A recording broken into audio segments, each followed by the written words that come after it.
Madame, Monsieur, bonsoir et bienvenue à cette autre édition de Regard social sur Equinox Télévision. Certains quartiers des grandes villes et des villages sont inondés des personnes ou même des vendeurs à la criée des médicaments de la rue et des box en forme de boutique où l'on trouve un peu de tout, notamment des produits pharmaceutiques. Des vendeurs ou tenanciers de ces kiosques communément appelés docta sont experts en tout et utilisent des astuces pour attirer leurs clients. Les conséquences sont pour la plupart des cas dramatiques. Et pour ce soir, dans le cadre de cette autre édition de Regard social, nous vous proposons un cas d'école. Madame, Monsieur, bonsoir, une fois de plus, et bienvenue à tous.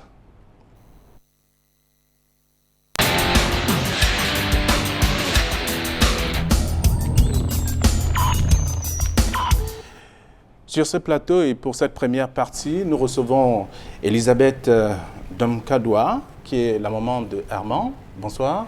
Bonsoir, monsieur.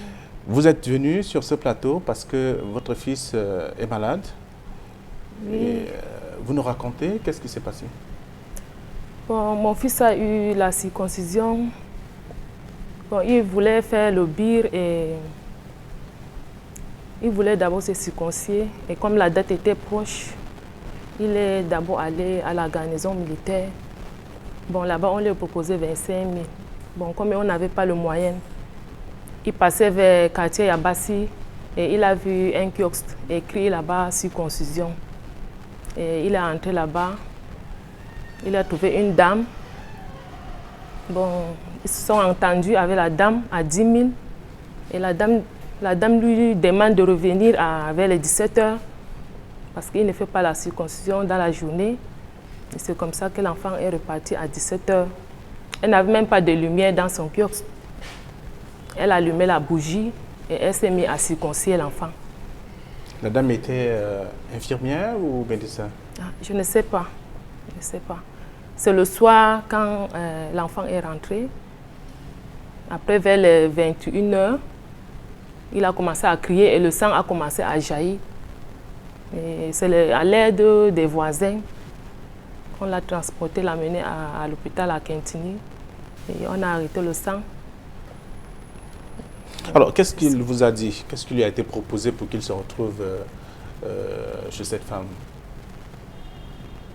Je ne sais pas bien. Qu'est-ce que la femme lui a dit pour qu'il accepte qu'elle s'occupe de lui alors qu'il avait un problème? C'est vrai qu'il avait un souci. Il voulait être recruté au BIR parce qu'il avait des dossiers à déposer. Effectivement. Il fallait qu'il soit circoncis avant. Oui, effectivement. Oui. Et la rencontre avec la dame, il a simplement vu écrit circoncision, il est parti se renseigner ou alors c'est la femme qui l'avait appelé? Il a vu, c'est écrit circoncision. Et lui, il est entré. Et il a demandé à la dame. La dame dit que oui, elle circoncis. Et le prix, c'est 10 000. C'était comme ça. Sans chercher à savoir si elle était experte ou pas sur cette question, il s'est simplement lancé, il a accepté, et ça s'est passé. C'est ça tourné au drame finalement. On a vu, il est revenu à la maison avec plein de sang partout. Vous l'avez amené à l'hôpital? Oui, à l'hôpital à Quintini. On s'est occupé de lui. Mais apparemment, ce n'était pas une première opération qui avait réussi.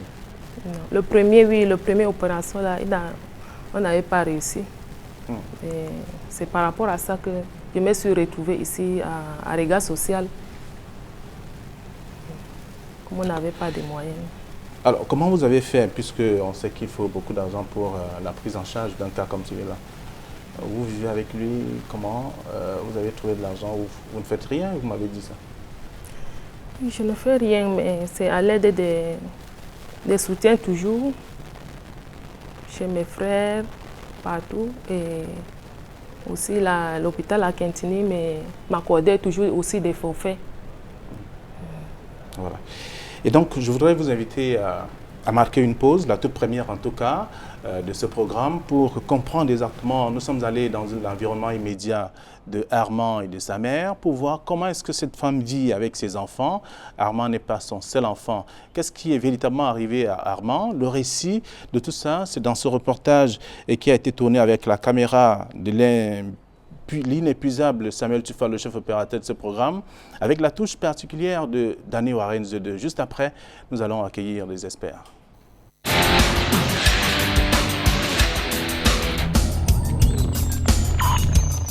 Là, mais il m'a dit que maman, comme c'est grave, c'est fort sur nous, je préfère lancer le BIR pour aller défendre notre pays et pour nous, donc pour que la souffrance qu'on a se diminue. Donc pour qu'il parte dans l'armée, il faut qu'il se fasse circoncire. Donc il m'a dit qu'il va aller se circoncire, il allait trouver une petite kiosque, c'est écrit là-bas circoncision. Et il allait trouver la dame. La dame lui précisait que c'est 10 000. Et il a sorti 10 000, il a donné à la dame. Et la dame lui donne le rendez-vous à 17 h qu'il vient se circoncire. Et 17 h il part. Et la dame, elle n'avait même pas la lumière dans son kiosque. Elle s'est mise à circoncire l'enfant, même dans le noir. Elle avait même allumé même la bougie. Donc c'est là-bas qu'elle a commencé le travail. Elle a enlevé la peau sans anesthésier. L'enfant me disait qu'il sentait, donc il pleurait que dans son cœur, il n'y avait personne. Moi-même, je ne connais même pas la dame. Donc elle a fait ça à l'enfant. Et quand l'enfant est rentré à la maison, donc elle avait coupé même une veine. L'enfant a commencé à saigner. Le jour-là même, moi, on était allé même à une deuil, je n'étais même pas là. Bon, c'est les voisins, comme le père n'était pas là, c'est les voisins qui sont venus voir comment l'enfant saignait dans la maison. Les voisins l'ont porté, l'amené à la Quintini. À côté de cette souffrance, Elisabeth a passé plusieurs mois à l'hôpital La Quintini de Douala pour chercher à réparer le tort causé sur son premier fils par des personnes aux mains inexpertes qui pratiquent illégalement la médecine. Donc, ce qui me fait maintenant en plus mal, c'est que mon fils a été circoncis avec une femme, une dame là-bas au camp Yabassi, dans un kiosque. Donc elle avait mal fait la circoncision. Elle avait donc enlevé la chair sur le pénis de l'enfant. Il a enlevé toute la peau. Et jusqu'à on s'est retrouvés à la Quintini. Et on a fait 2 mois à la Quintini. Donc maintenant, actuellement, même, il y a encore 2e opération sur mon fils. Donc c'est ça alors maintenant qui m'a vraiment frustrée, qui me fait trop mal. Je suis vraiment abattue pour cela. Le premier jour que j'ai vu le cas sur mon fils, vraiment je suis même tombée évanouie. J'ai vu comment on a détruit mon enfant comme ça, je suis tombée évanouie même.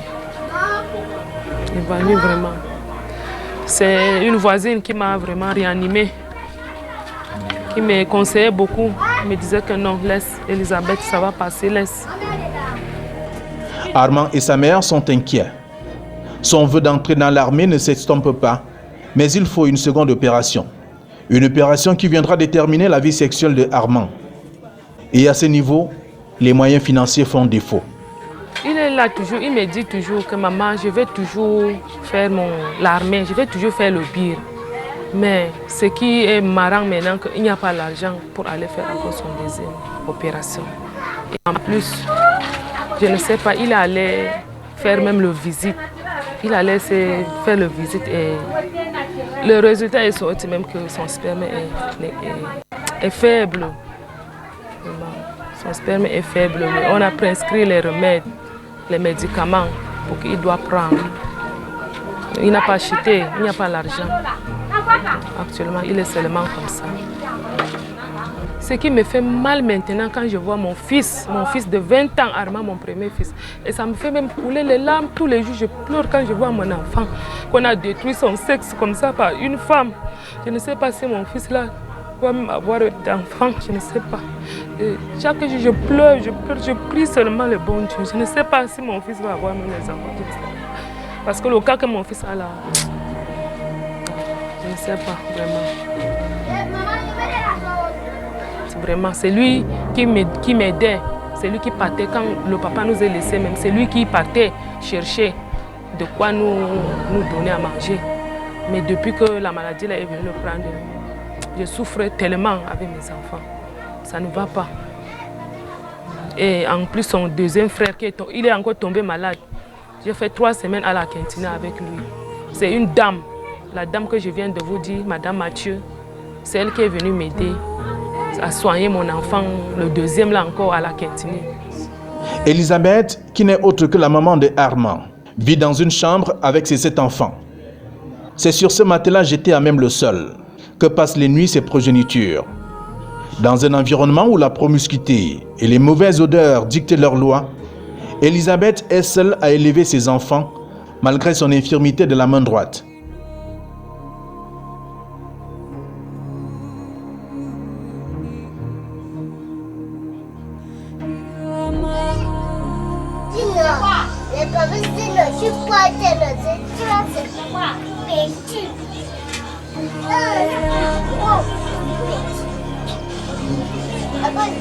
Non, je suis infirme comme ça parce que je suis tombée dans le puits à l'âge de 14 ans.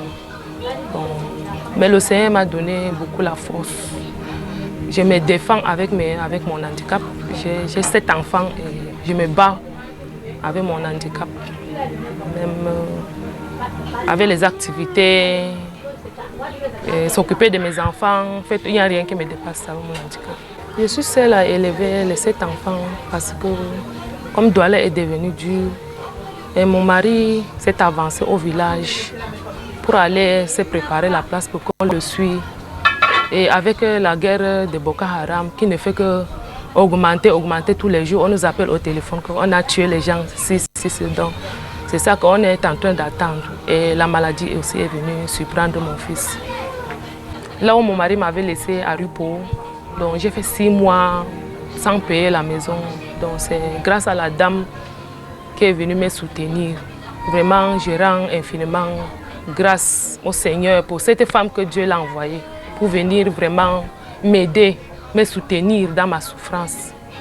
Madame Mathieu, je la remercie grandement, cette femme de Dieu. Elisabeth n'a donc pas de moyens financiers pour trouver la solution au cas de son fils aîné, victime de la pratique illégale de la médecine, comme bien d'autres personnes qui écument des cimetières aujourd'hui.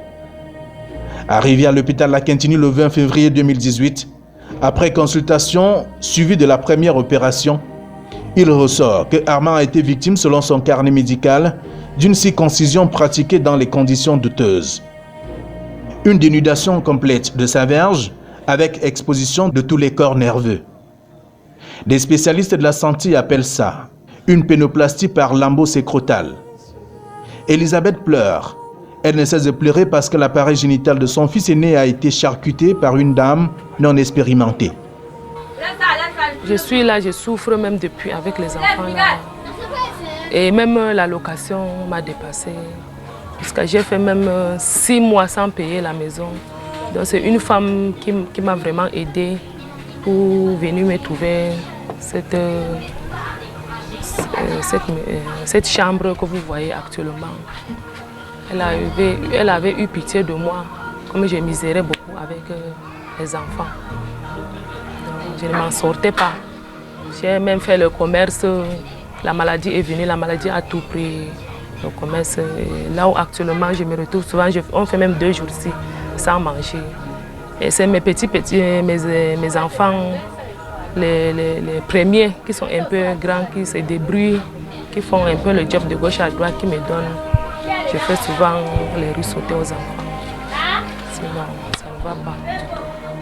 Parce que même l'école, même mes enfants ont raté l'école depuis que mon fils là est tombé malade. Mon fils, j'ai 2 enfants qui sont au collège.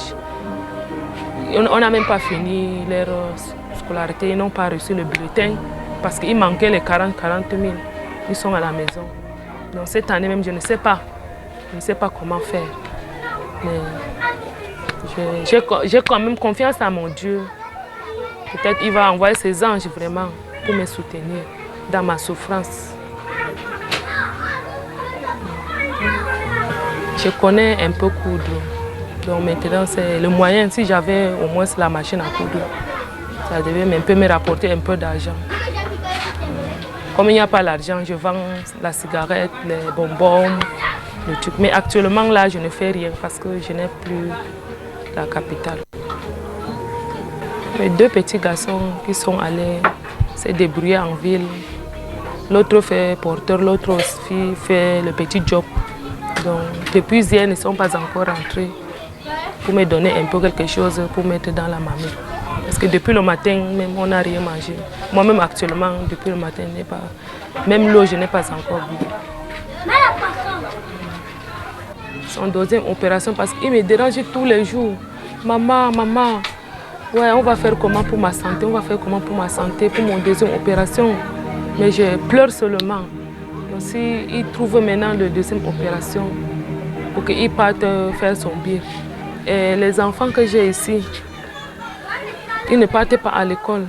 Donc voici, dans bientôt septembre. Mais je n'ai même rien pour les inscrire. Je vais faire comment pour qu'ils partent à l'école? Ils sont seulement comme ça. J'ai 6 garçons et une fille. La dernière a 3 ans. Ils devaient faire la maternelle, même l'année passée. Ils ne partent pas. Les autres sont au collège, les 2. Et les autres sont à l'école primaire. Mais ils ne partent pas à l'école. Je ne sais comment faire. Bon, j'implore les âmes de bonnes volontaires qui doivent me venir en aide. Je vous en supplie. Et moi-même, je connais mes défauts avec mon handicap, j'ai appris la couture un peu. Je connais quand même un peu faire, même les petits cabas, je connais faire. Cette femme a besoin d'aide. Son fils aîné a été victime. Victime de la pratique illégale de la médecine qui semble secouer l'ordre des médecins principalement et en général le gouvernement camerounais. Elisabeth a besoin de nous.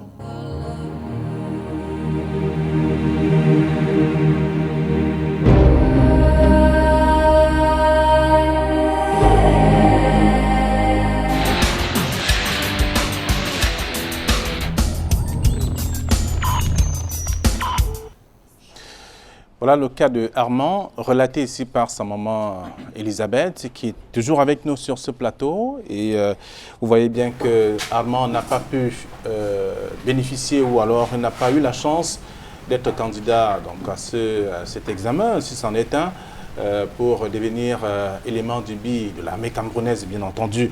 Donc il faut simplement une autre opération, une seconde, pour qu'il puisse être opérationnel. Et c'est la raison pour laquelle sa maman est venue se plaindre, pas se plaindre, poser son problème, soumettre son problème aux âmes de bonne volonté, ceux qui ont l'habitude de soutenir les autres.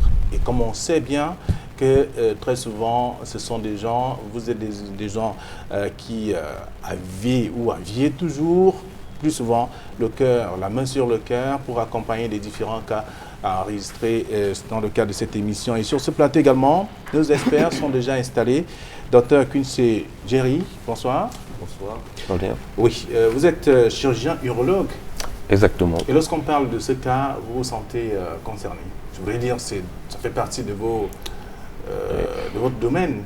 Ça fait partie des complications que l'on a l'habitude de retrouver après une circoncision. Oui. Hélas, c'est effectivement notre domaine. La circoncision est une pratique, je pense, l'une des chirurgies les plus réalisées sûrement dans nos pays africains. Elle n'est évidemment pas faite que par des urologues.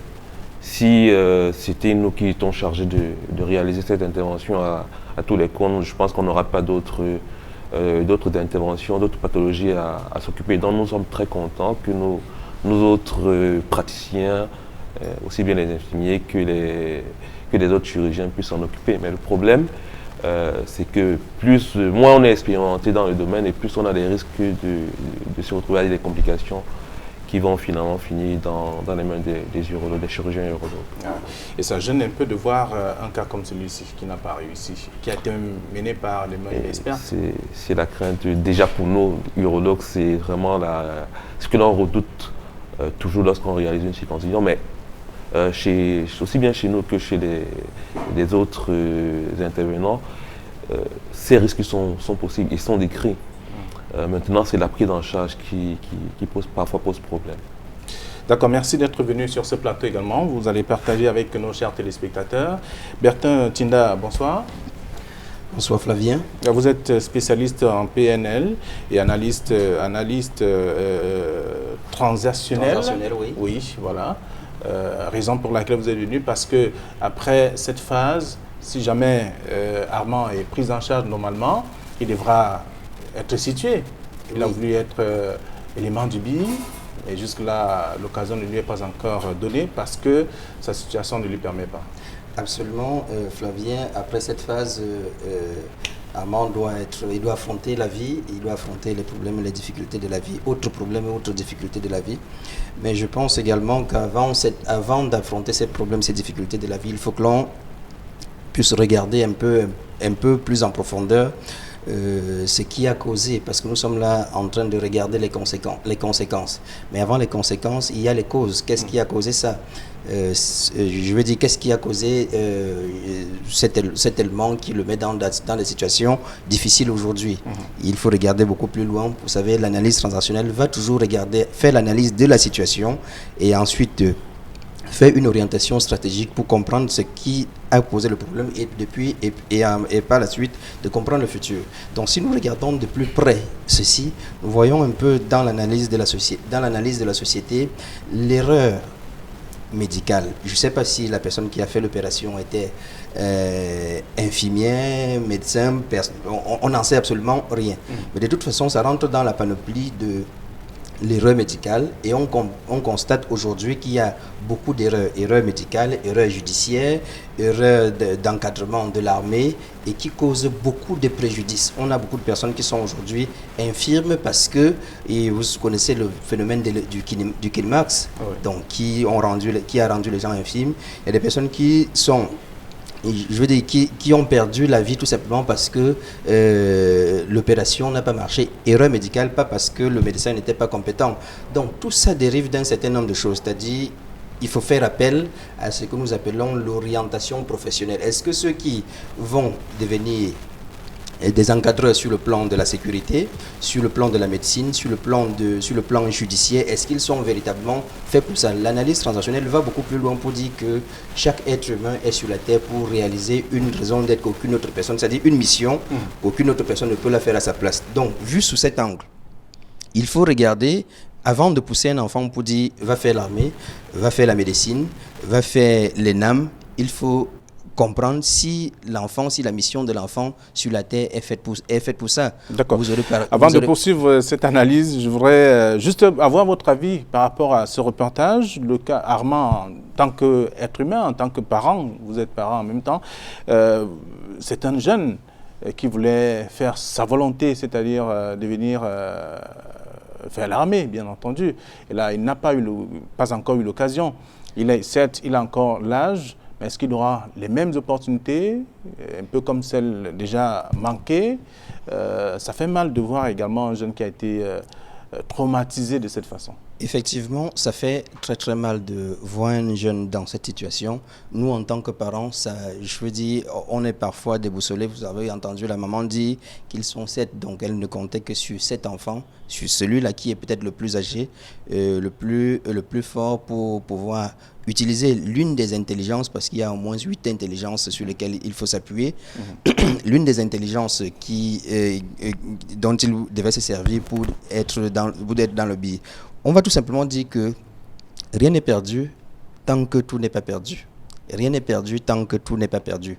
Pourquoi? Parce que il y a des personnes qui peuvent réussir à faire un certain nombre de choses à 15 ans, perdre la vie peut-être à 25 ans, ceux qui vont commencer à 40 ans et pouvoir développer jusqu'à la fin. Donc, il n'y a pas question de perdre espoir là-dessus. Je pense clairement, tant qu'il y a souffle de vie, il y a beaucoup de choses à espérer là-dessus. Très bien, merci. Merci d'être venu également sur ce plateau. Docteur Ngandji Charles, bonsoir. Bonsoir et bonsoir à tous les autres copanélistes et puis vos téléspectateurs de la maison et ceux qui sont sur place. Vous êtes sociologue et enseignant à l'Université de Douala. C'est exact. Des cas pareils vous touchent particulièrement. C'est la raison pour laquelle vous êtes toujours présent lorsqu'il faut apporter quelque chose de positif à celui qui a quand même perdu de l'espoir.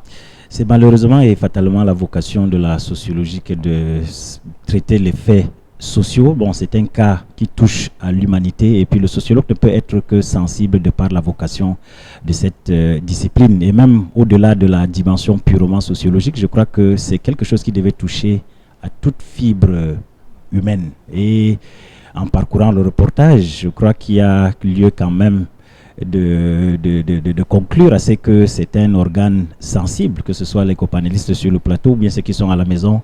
Personne ne peut renier le caractère fondamental, le caractère essentiel, le caractère consubstantiel de ce qu'on appelle sexe, donc qui de toute façon donne pratiquement la vie. Et on ne peut être que écœuré de ce que notre jeune puisse tomber dans ce travers-là.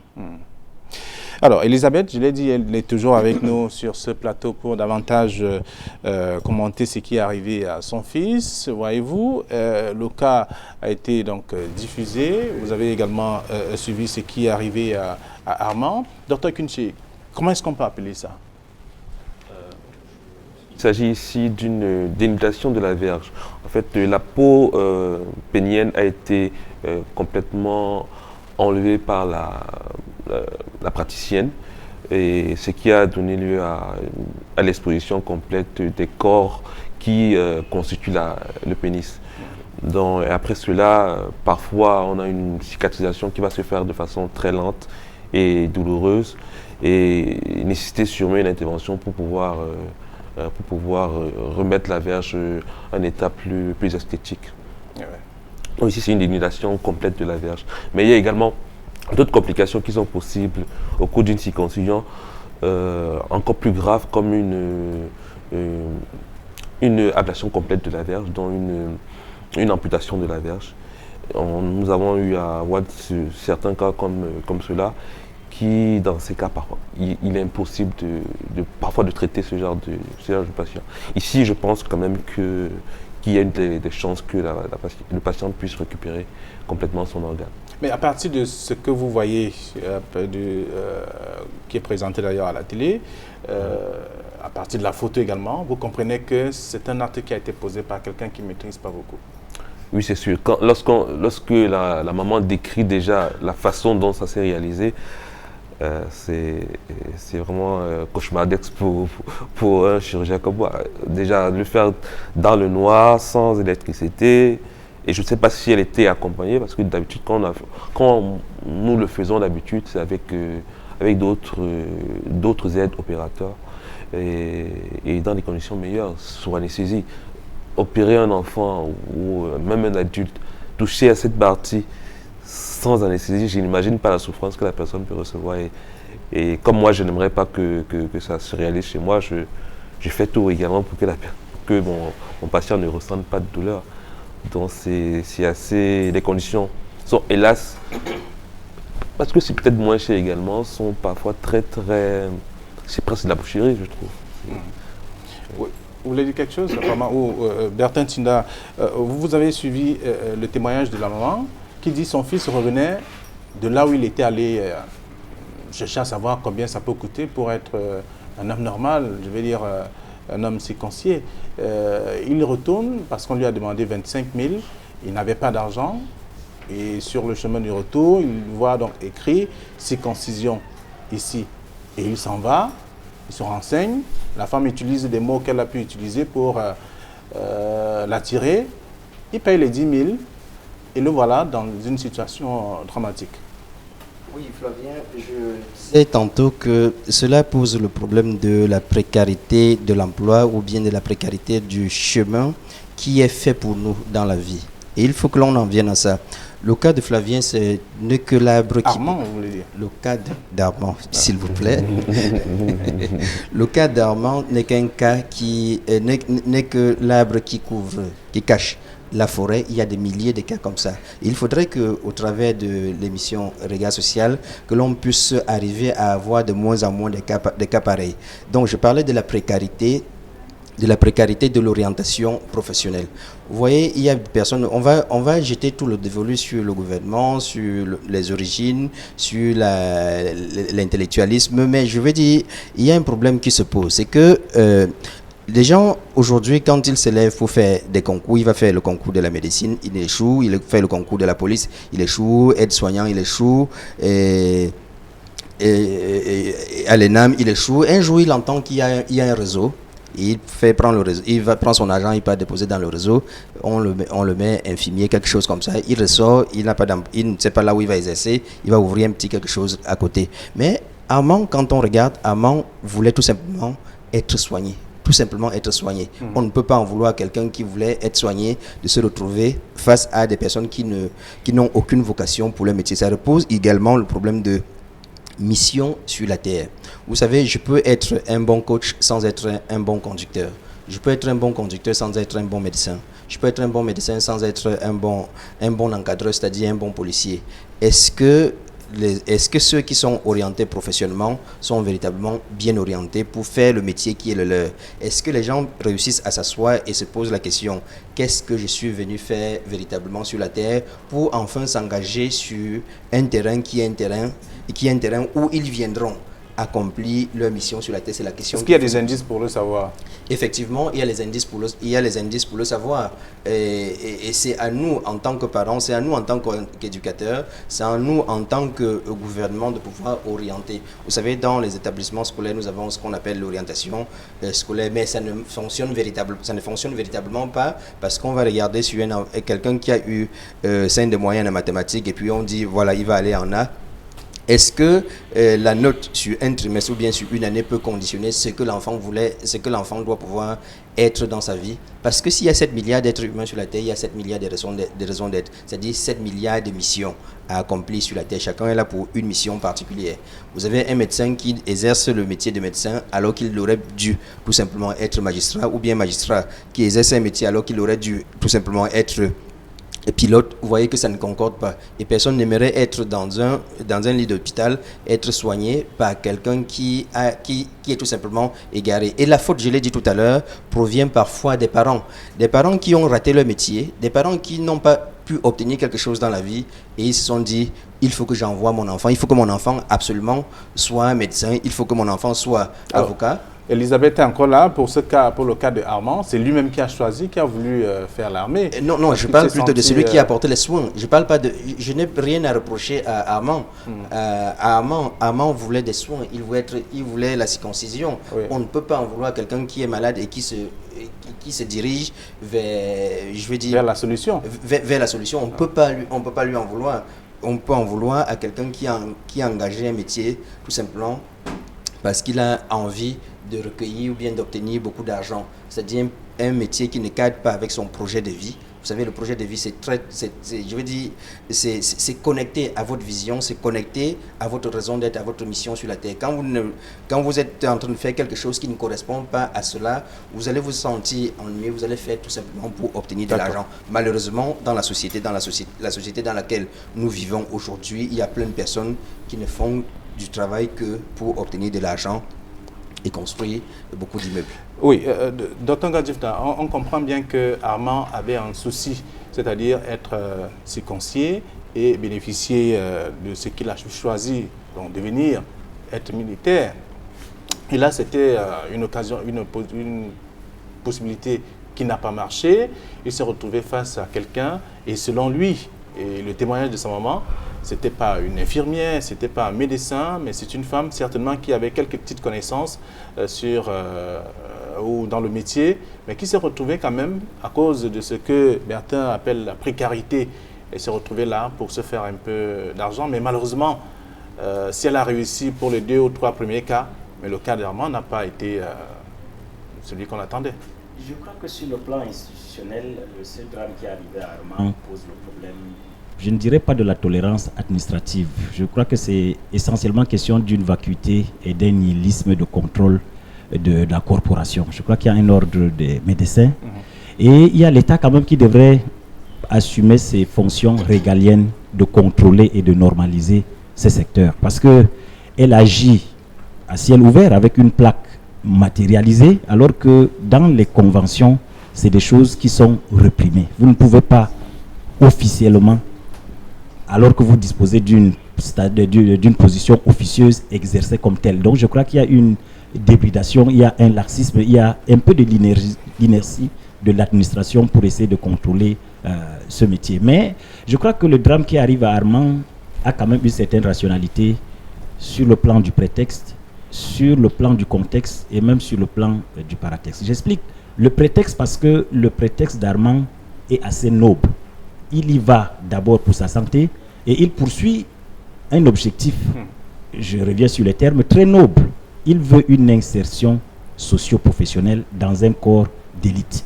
Donc il n'y va pas par plaisir, il n'y va pas par brigandage, il ne va pas par simple aventure. Ça veut dire que le prétexte qu'Armand a pris, il est assez noble et il est irréprochable de ce point de vue. Également, il y a une certaine rationalité sur le contexte. Le contexte, c'est celui de la précarité, de la pauvreté, de l'indigence, de la paupérisation dans laquelle baigne sa famille. Il a un père qui n'a pas une fonction assez rémunérée. Il a une maman qui a une motricité limitée. Je crois qu'il agissait dans le contexte d'une famille qui est un peu diminuée, qui n'a pas des moyens. Également, on ne peut rien lui reprocher sur le plan contextuel. Maintenant, il y a également cet aspect de paratexte où nous vivons dans une société qui est totalement et littéralement inhibée par les charlatans, par les vendeurs d'illusions. Évidemment, il a cédé à cette rationalité de dire qu'il peut faire de l'épargne, parce qu'au-delà, au lieu de dépenser les 25 000, il a trouvé qu'à 10 000 francs, ça pouvait passer, et puis c'est bien matérialisé. Donc, il a pensé donc faire un peu de l'économie, faire un peu de l'épargne à la famille. Donc, du point de vue paratextuel, la réaction ou bien l'option d'Armand est effectivement irréprochable. Mais, en fin de compte, je crois que c'est l'institution qu'il faut peut-être accuser. Le camp Yabassi, c'est un quartier énigmatique, peut-être mythique, très connu. Comment quelqu'un peut opérer à ciel ouvert dans ces conditions sans que ça n'attire l'attention de personne? Donc, je crois qu'il y a un peu... C'est laisser aller de l'administration. On nous dira c'est la tolérance administrative, mais je crois que fondamentalement, il y a un peu une volonté de suicide, il y a une volonté terroriste quelque part qui se cache dans cette approche. Alors, Dr Cuchet, vous êtes médecin, vous êtes chirurgien urologue, vous êtes membre de l'ordre des médecins. Vous ne parlez pas au nom de l'ordre, bien entendu, mais vous êtes médecin. Mais lorsque vous vous baladez dans les quartiers de la ville de Douala, et même peut-être là où vous partez très souvent, vous constatez quand même qu'il y a des box qui sont implantés à chaque coin de la rue, dans des quartiers où on observe, on a écrit ici médecin ou médecine générale, alors que ce n'est pas un médecin qui gère la structure. Peut-être ça peut être un infirmier, ça peut être un aide-soignant, mais qui, à cause de la précarité, je répète un peu ce mot qui est plus utilisé ici, qui s'est lancé dans l'affaire et finalement, il se fait un peu d'argent. C'est un problème également qui n'a pas encore été endigué par le gouvernement. Parce qu'on a, avec le nouveau ministre de la Santé qui fait le tour des formations sanitaires, parce qu'il est encore à ce niveau-là, en attendant de mettre la main sur ceux qui vendent des médicaments de la rue, comme on le dit. Et si, juste à côté de chez moi, et juste en face de chez moi, j'ai un box de ce type, et juste à côté de ma clinique également. Donc c'est quelque chose que je côtoie tout le temps. Parfois les malades, faute de pouvoir aller se procurer des médicaments à une pharmacie normale, correcte, vont plutôt se retourner vers ces docteurs-là. On les conseille d'habitude d'éviter ces boutiques, mais parfois, faute d'argent, c'est en fait le contexte économique du Cameroun, de l'Afrique, où il n'y a pas d'argent et c'est toujours le moins cher qu'on va se retourner. On n'y peut rien, nous, on ne peut que conseiller. Et lorsqu'on appelle celui-là, vous êtes en votre présence, on l'appelle docteur. Ça ne vous dérange pas? Vous qui êtes formé, par exemple... Ça me fait sourire, ça ne peut que me faire sourire. Après 7-10 ans de médecine, voir quelqu'un qui, je ne sais pas quelle formation il a, je n'ai même jamais eu à discuter réellement avec eux. Mais bon, c'est vraiment dérangeant quand même d'entendre pareille nomination.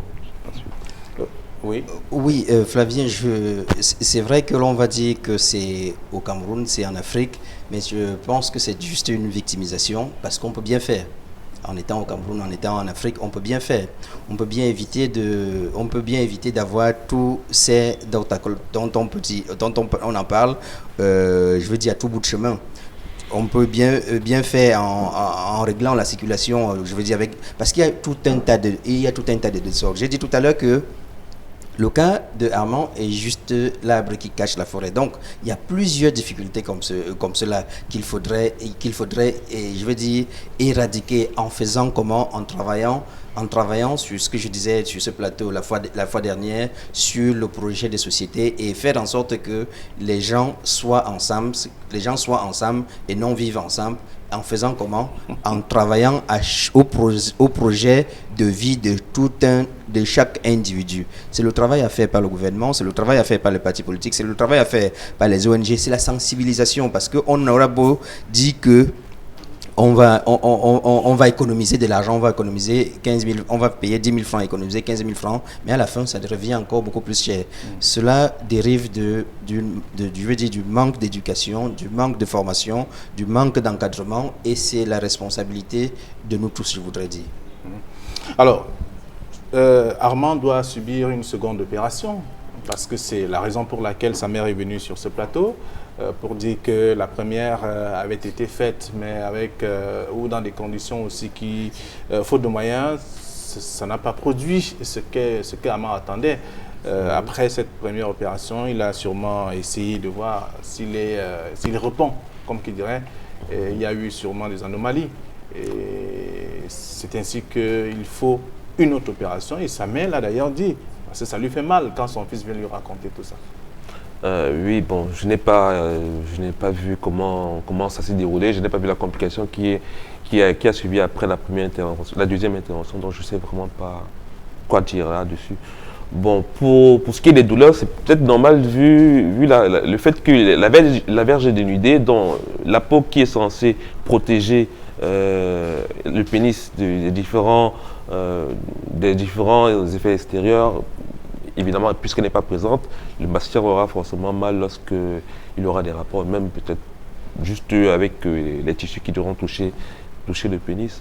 Donc je n'ai pas vu, comme je vous ai dit tout à l'heure, D'accord. Je sais pas. Armand a bénéficié de la magnanimité même des âmes de bonne volonté, comme c'est très souvent le cas dans cette émission Regard Social. Les âmes de bonne volonté ont contribué pour lui, beaucoup d'argent d'ailleurs, pour lui permettre d'aller rencontrer des médecins, et sa maman est passée. Voyez-vous, je vous invite justement à suivre cet autre reportage qui présente cette deuxième phase très attendue par Armand et qui lui permet justement de savoir qu'après cette opération, s'il sera l'homme normal qu'il a toujours souhaité ou alors il y aura autre chose. Donc juste après, nous vous revenons.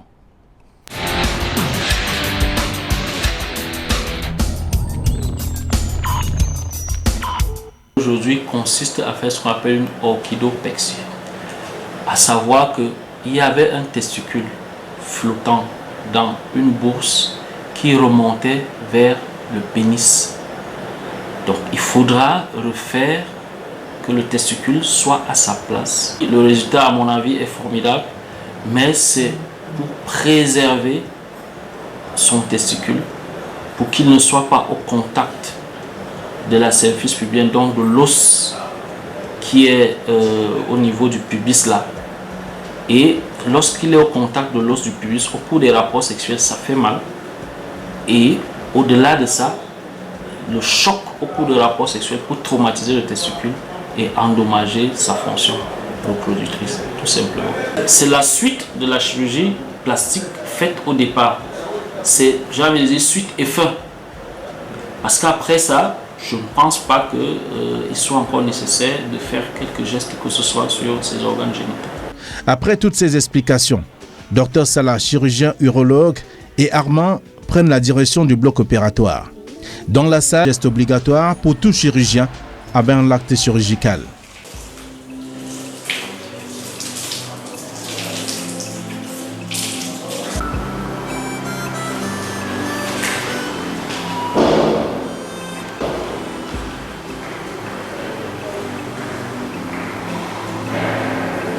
Et juste à côté, Armand est allongé, avec autour de lui l'anesthésiste réanimateur et des infirmiers de salle.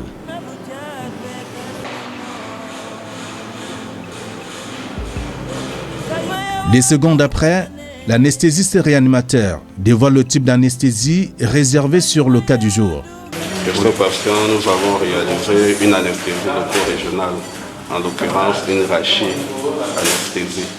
Donc en fait, c'est une anesthésie qui va uniquement gérer la partie inférieure du corps.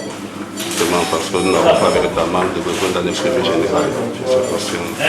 Bon, c'est une chirurgie généralement qui va être réalisée au niveau du testicule, dont la rachis anesthésiée qui va avoir moins de risques et moins de complications qu'avec une anesthésie générale. C'est pour ça que nous avons préféré que ce malade l'anesthésie de corps régional. Au terme de cette phase, sanctionnée par le contrôle du personnel et du matériel utilisé... Je sais que ça va aller par la grâce de Dieu. Je ne m'inquiète pas. Pour ce que c'est avec lui.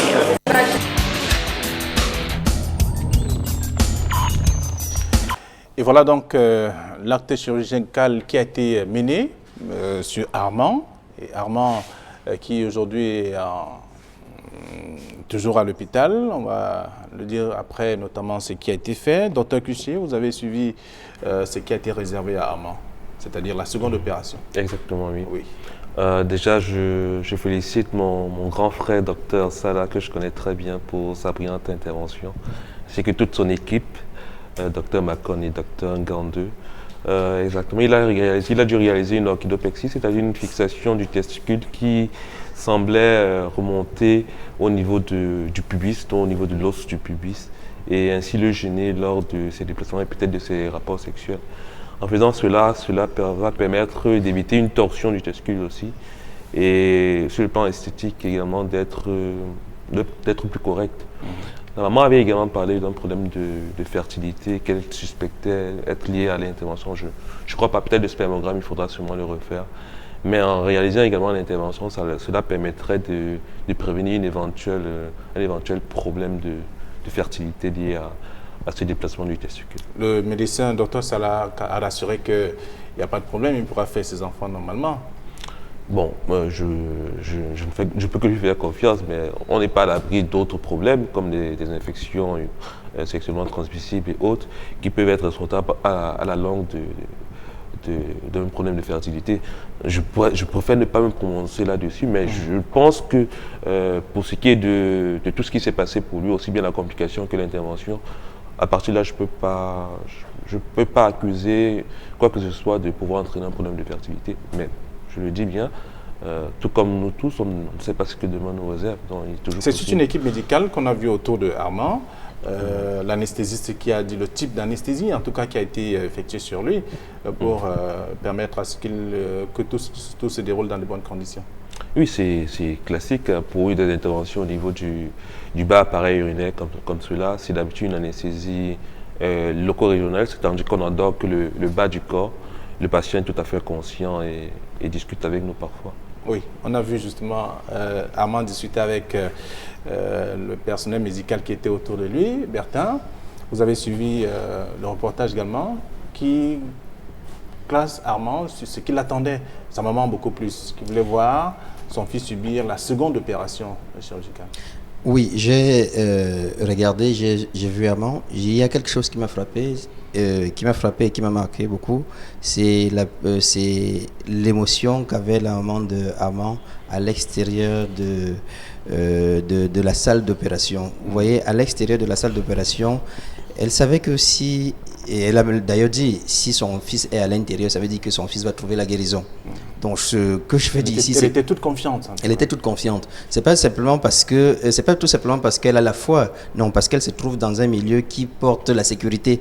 Et il faut poser la question maintenant. Il faut prolonger pour voir si, pour voir comment est-ce que l'on peut faire en sorte que tout le monde ait accès à ce bloc opératoire, c'est-à-dire que tous les Camerounais sans distinction aient la possibilité de rentrer dans ce bloc opératoire pour se faire opérer s'ils ont un problème. Et là, on revient au problème de être ensemble et non de vivre ensemble. Parce que quand on vit ensemble, on peut vivre avec quelqu'un qui est en train de mourir à côté, ça ne cause aucun problème. Mais quand on est ensemble, on est avec celui qui est là. On sait que quand ça ne va pas aller, celui-là va me porter de secours. On fera tout et tout pour que chacun ait la possibilité. Vous voyez, Armand est allé chercher la santé. Il partait pour chercher la santé. Il a failli trouver la mort. Or, il partait chercher la santé pour aller défendre les vies. Il voulait rentrer dans le but pour aller défendre les vies. Peut-être que ça aurait pu être notre vie, peut-être que ça devrait être notre vie à nous, ou bien la vie de l'un de nos proches, ou bien de toute façon la vie d'un Camerounais. C'est très important pour qu'on puisse comprendre qu'on ne vit pas en ermitage, on vit dans une société où il faut développer l'intelligence collective. Faire en sorte que quand je vis bien, il faut que l'autre vive également bien. Pour que l'amant de Armand qui était fier à l'extérieur, que cela se propage chez tout le monde. Et comme je l'ai dit, on est à l'aube du dialogue national. Il faut que l'on pose un problème. Il faut qu'on pose ce problème pour que chacun puisse avoir accès à la santé. D'accord. Alors, docteur Ngandifna, un commentaire sur l'acte qui a été posé. Je crois que Armand vient de subir la seconde opération tant souhaitée. C'est le bonheur, car... Je vais plutôt penser brûler un cierge au médecin qui a réalisé. Je crois qu'il avait une assurance, il avait une garantie, il avait une sérénité a priori pour dire voici ce qu'il y a lieu de faire. Et c'est difficile pour un médecin qui a l'obligation peut-être de soigner, mais pas de guérir, qu'il ait une certaine assurance, qu'il ait une certaine garantie, qu'il ait une certaine confiance en soi.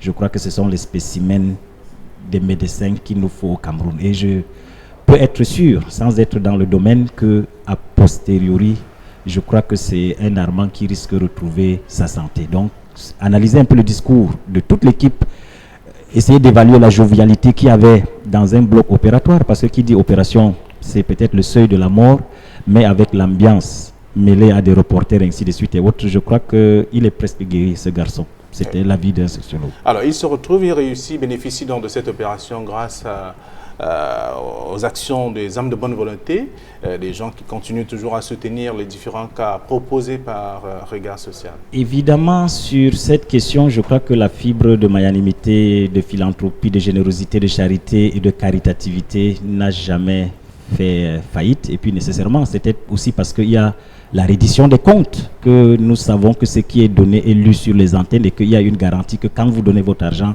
ça va également aux soins. Donc je crois que c'est cette première question. Mais il faudrait quand même dans l'analyse un peu plus critique dire que le cas d'Armand est un cas un peu atypique parce qu'il s'agit quand même d'un appareil génital. Et nous savons le bonheur que procure cet appareil. Donc je crois que tous les hommes devraient être sensibles à cela. Et puisque le sexe n'appartient pas qu'à l'homme, je crois que toutes les femmes devraient aussi contribuer. Donc je crois que dans l'un ou dans l'autre cas, il était parti pour avoir le record des contributions dans tous les cas. Merci à vous, merci donc d'être avec nous également ce soir, parce qu'il est question de comprendre un peu le processus qui a été mis en place pour accompagner Armand jusqu'ici. Et il venait de subir la seconde opération tant souhaitée et tant attendue également par sa famille, notamment sa maman. Et là, il est aujourd'hui bénéficie justement de cette occasion. Et là, avec nous également, sur ce plateau, nous allons accueillir Irène Témé. Bonsoir. Bonsoir Flavien. Vous êtes avec nous, c'est pour le cas de Armand. Qu'est-ce qu'on a fait pour lui? Qu'est-ce qui a été dépensé jusqu'ici? Et reste-t-il encore quelque chose pour lui? Ou alors les âmes de bonne volonté vont continuer à le soutenir? Pour le cas d'Armand, nous disons déjà merci à tous les bienfaiteurs. Et nous avons eu le montant total des contributions de 760 000 francs CFA. Nous avons eu des dépenses qui se sont élevées à 617 700 francs et le solde en caisse actuellement est de 142 300 francs CFA. Alors, ça c'est ce qui a été... Ça c'est ce qui a été contribué. Ensuite, on a eu ce qu'on a dépensé et 142 300 francs, c'est le reliquat que nous avons actuellement en caisse. D'accord. C'est le cas d'Armand. Pour le cas d'Armand. Pour le cas d'Armand. Oui, tout à fait. Dr Ngandifna, c'est ce que vous disiez tout à l'heure, que c'est un homme, un garçon, devenu homme finalement, et il est touché sur une partie du corps importante. Oui, une partie du corps qui fédère tous les avis du monde, et je crois que dans la sociologie de la famille et de la sexualité, je crois que c'est la partie du corps la plus sublime, la plus appréciée de toute façon. Donc, et puis peut-être dans la filiation de cette charité, à titre personnel, je prends l'engagement de supporter les restes des charges qui pourraient venir à titre personnel. Merci. Donc, ceci étant dit, Armand est avec nous sur ce plateau. Armand, bonsoir. Bonsoir, bonsoir. Bienvenue. Comment vous vous sentez? Je me sens parfaitement bien. Vous vous sentez bien? Bien. Il n'y a aucun problème et tout. Je me sens Vous avez votre micro, il vous appartient. Parlez dans le micro. Ouais. Oui. Vous Je me sentez sens bien. Vous avez beaucoup souffert? Comment dirais-je? L'image de ce soir-là, le soir où vous avez rencontré la dame, elle vous a amené dans son box pour dénuder votre partie génitale de la sensibilité. Ça vous revient? Ça vous fait toujours mal de penser à ça? Franchement, quand je pense à ça, je suis traumatisé, quoi. Parce que j'ignorais. C'était l'ignorance. En ce moment, j'avais 20 ans. Et j'étais si jeune. J'avais mes ambitions de faire l'armée. Parce que je suis de l'extrême nord à Tokombiré, dans le département du Mayo-Sava. Les Boko Haram, c'est chez nous. Donc, avec tout ce vous vouliez aller dans l'armée pour aller combattre ces Boko Haram. Voilà. Vous avez toujours cette ambition? Pourquoi pas? Je ne pourrais pas dire non si l'opportunité se présentait. Très bien. Ça. Et aujourd'hui, vous avez retrouvé ce que vous avez tant cherché, c'est-à-dire la forme. En vrai, moi je sens ça. Vous sentez ça? Oui.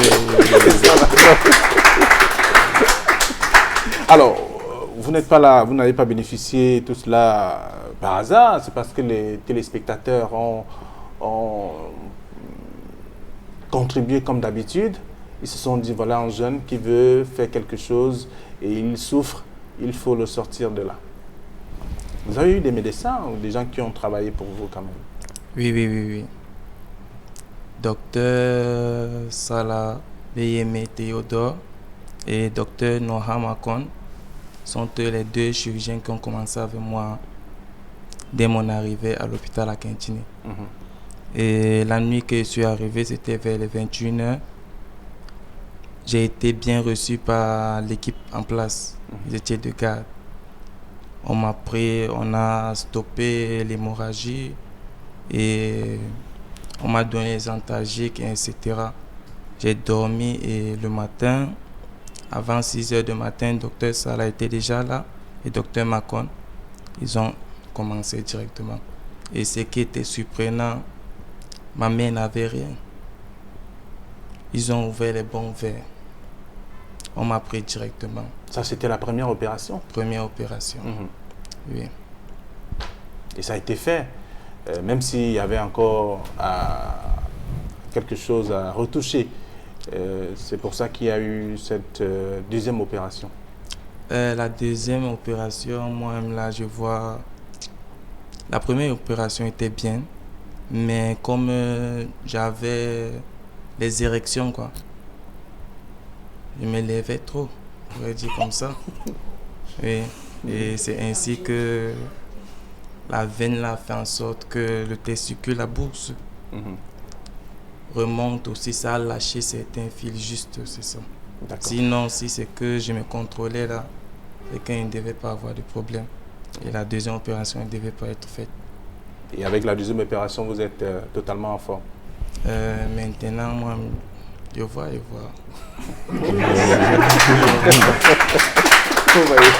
Vous voyez, c'est intéressant. Alors, vous avez dit merci à vos médecins qui vous ont accompagné, merci au grand public qui vous a soutenu, les téléspectateurs qui contribuent du pays ou d'ailleurs, même ceux qui ne vous connaissent pas, ont contribué comme d'habitude. Et sur ce plateau, il y a Dr Ngadifna qui a évoqué un point important également, en rappelant quand même cette solidarité qui est constamment et régulièrement manifestée sur ce plateau pour des différents cas. Dr Ngadifna, il dit qu'il est toujours prêt. Cette fois, il est même plus prêt que par le passé. Il est davantage en forme que par le passé. Je crois que c'est à l'image de l'équipe qui a, sous l'angle de leur reportage, détecté le cas et puis dans l'approche trouvé que ce cas méritait d'être posé. Mais je crois que la primauté revient à ceux qui, de manière symbolique, ont trouvé que ce cas méritait un geste. Et je crois que c'est cette philanthropie qu'il faudrait saluer en prime. Et cette philanthropie qui a été couronnée par l'œuvre de Dieu, parce que c'est assez difficile ce qu'il a traversé. Vous avez vu tout à l'heure à l'entame de son intervention, c'était assez douloureux. Donc je crois que c'était une douleur qui était assez grande et finalement elle était muette. Donc je crois qu'il revient de loin, mais nous sommes rassurés par son commentaire qu'il répond plus que par le passé. Donc ça veut dire qu'il y a au moins un dépassement de ce qui était fait, et c'est encore à l'image de ces médecins, et c'est un message, je crois, à l'encontre de tout le monde. Je crois que le Cameroun dispose de l'expertise et de la compétence. Donc voilà un autre angle qu'il faudrait regarder. Nous avons des médecins qui peuvent, et je crois qu'on peut faire confiance à ces médecins. Maintenant, c'est également un appel à l'administration de pouvoir corriger, réguler, réglementer un peu ce secteur de l'activité. Parce que ce que j'ai oublié de dire tout à l'heure, c'est qu'il y a quand même une curiosité. Je parlais tout à l'heure, peut-être pas de laxisme de l'administration, mais l'approche terroriste et suicidaire de l'administration. C'est que vous allez dans ces officines non agréées, mais vous arrivez quand même à trouver un ticket des impôts qui est accroché. Ça veut dire que cela paye quand même une contrepartie des agents de l'impôt. Donc ça veut dire qu'il y a quand même une certaine culpabilité de l'État qu'il faut engager. Donc je crois que c'est à corriger. À chaque 50 mètres, je crois qu'il y a toujours des officines, malheureusement, qui soignent tout. Donc finalement des médecins toutologues qui soignent finalement tout. Donc je crois que c'est à cette précarité que nous nous exposons tous, compte tenu de la pauvreté ambiante, mais il y a quelque chose qui doit être quand même fait, parce que ça engage directement la vie. On aurait pu ne pas corriger ce cas. On a corrigé, c'est bien, mais il y aurait des cas qui peuvent être assez délicats. Et il faut saluer également le courage et la bravoure de la maman qui a osé porter le sujet, parce que le sexe est quelque chose de tabou dans notre société africaine. Donc je crois que la maman aurait pu mettre cela sous le boisseau, et cette situation pourrait peut-être se putréfier et puis être irrécupérable. Donc je crois qu'elle a eu le courage de poser un sujet aussi délicat, un sujet aussi tabou sur la table, et je crois que c'est ce qui a aussi suscité l'élan de charité de tous ceux qui ont contribué également. Lui-même, parce que ce que je craignais plus de l'avis du psychosociologue, c'est qu'une fois les images projetées, il devait peut-être ressentir une certaine diminution. Le regard devait être bas, mais vous voyez qu'il regarde plus loin. Il a laissé derrière lui, c'est que son image a été projetée en mondiovision et qu'il est dépassé ce cap. Je crois que c'est quelqu'un d'un courage inouï, c'est quelqu'un d'un moral très haut, et qu'il faudrait féliciter cela. Très bien. Armand, vous nous rassurez que vous êtes très en forme et que vous êtes prêt à mener une activité tout à fait normale. Sur le plan, vous allez sans doute présenter votre fiancé à votre maman bientôt. C'est possible? Présentement, je ne suis pas prêt. Mais on vous a vu à l'hôpital à Kintini, nous sommes arrivés sans vous avertir, on vous a vu avec cette familiarité avec le personnel médical. C'est pratiquement une seconde famille pour vous. Oui. C'est ça. D'accord. Je les considère comme mes parents et grands frères et amis. C'est ça. Et je suis très reconnaissant pour eux. D'accord. C'est tout. Je sens l'émotion en vous. Merci à vous. Merci également Irène. Vous n'allez pas partir, vous allez rester avec nous, puisque nous avons également un second cas social ce soir. Vous avez suivi ce qui a été cotisé pour vous, ce qui a été dépensé et ce qui reste également. Vous aurez l'occasion de discuter avec Irène et vous lui direz qu'est-ce que vous aurez à faire avec le reste d'argent, puisque vous avez également des forces pour pouvoir mener une activité normale, c'est-à-dire peut-être un travail, un commerce ou quoi que ce soit avec vos parents. Merci et courage à vous également. Vous avez suivi les réactions également des uns des autres sur ce plateau. Je vous invite à suivre également, à marquer notre pause. Et donc, une pause qui nous conduit pour un autre cas, un cas de ce soir, le second de cette autre édition de Regard Social. Et juste après, nous allons également donner la parole à nos experts qui sont avec nous sur ce plateau.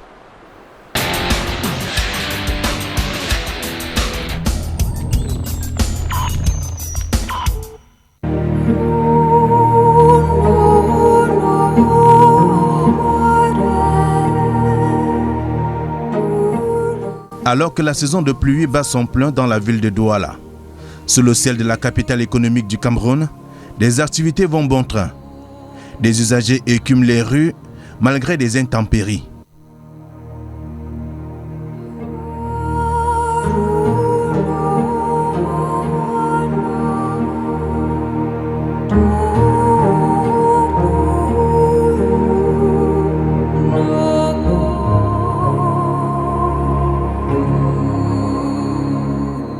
Et parmi ces populations, Nadège Ndjoumé et son fils Soné Randi. Vu de loin, rien ne présage que cette petite famille est vulnérable. Nadège, sac à l'épaule, le second à la main, et son fils Randi, tenant une boule emballée sous son vêtement. Des heures de marche, les deux arrivent finalement à destination, dans un quartier populeux de la capitale économique du Cameroun.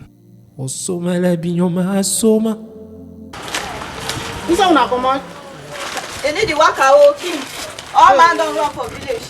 And the king not where I don't the workers stay away not there. As soon as I can't see you. Papa.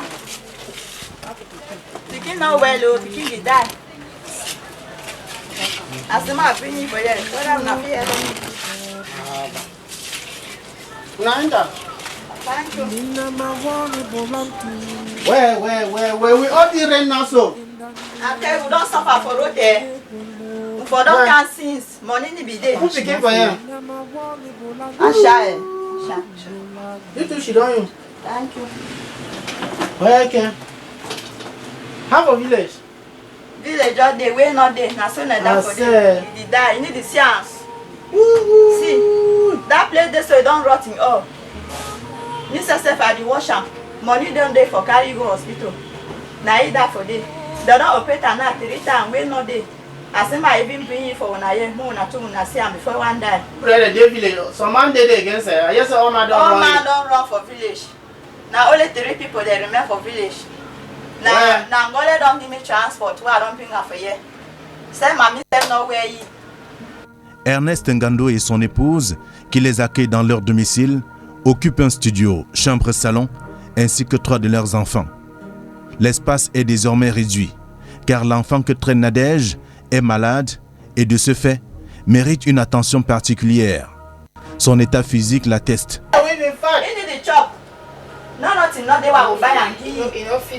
Money send no day. I see this when I don't cook plenty country medicine, I give and all that. I cook some makabu, I give. Any the green chop. If you want to sit down, ma move and king. King, you don't pass me. You don't pass me, king. Now see something while you make a. Now Mr. Steph at the dresser. If the money set for go car and go make the dresser, you know day. For how long I will continue for the dress and sew my hand. Well, I never go hospital. One day go learn nursing. Unasem, my brother or my woman. Unasem. Now all me. This thing they say they don't operate and 3 times. We no day.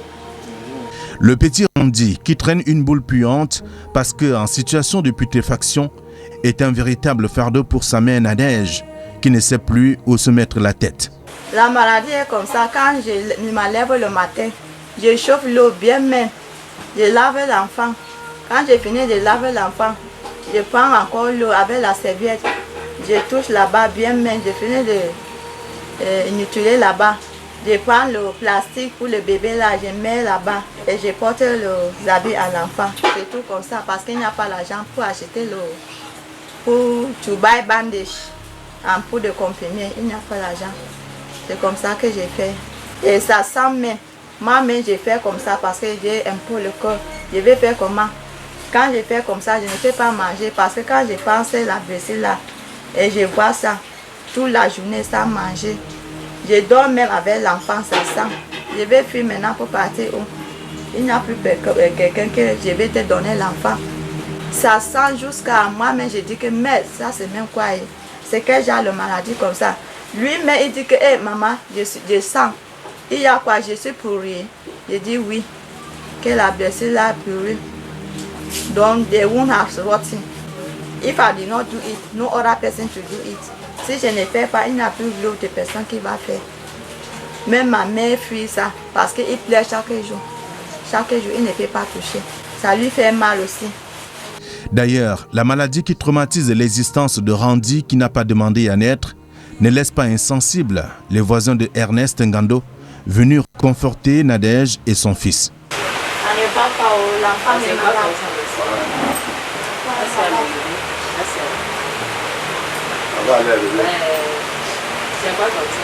On est venu à la maison, il n'y a plus l'argent pour partir au rendez-vous. Parce que chaque rendez-vous, 3 semaines, c'est 200 000. Il voit l'enfant, avant l'enfant va mourir.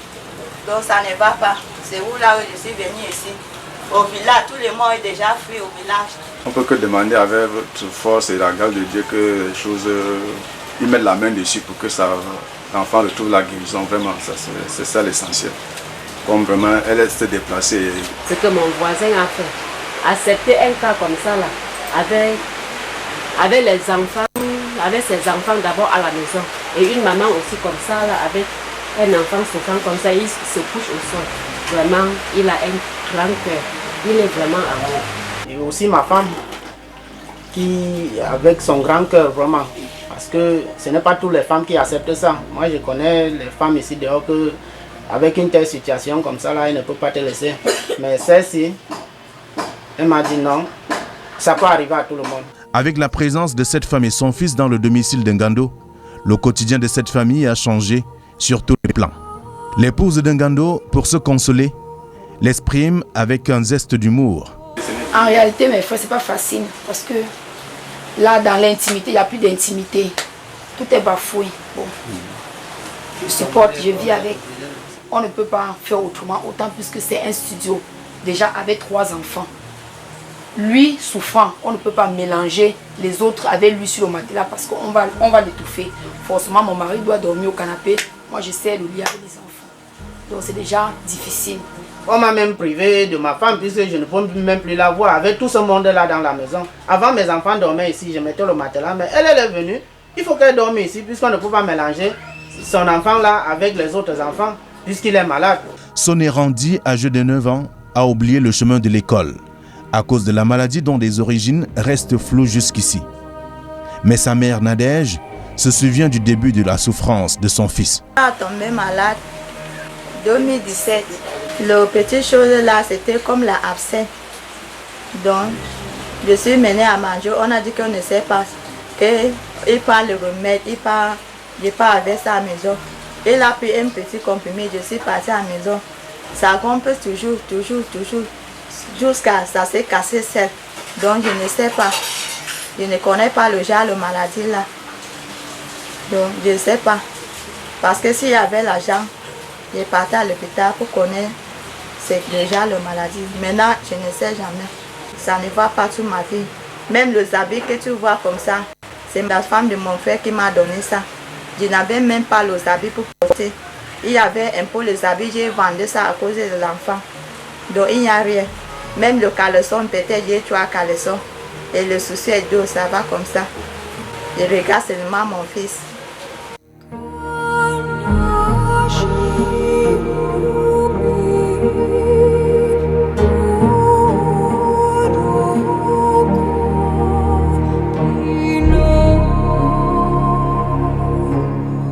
La crise qui secoue les régions anglophones ne facilite pas la vie de cette famille qui n'a plus de repères.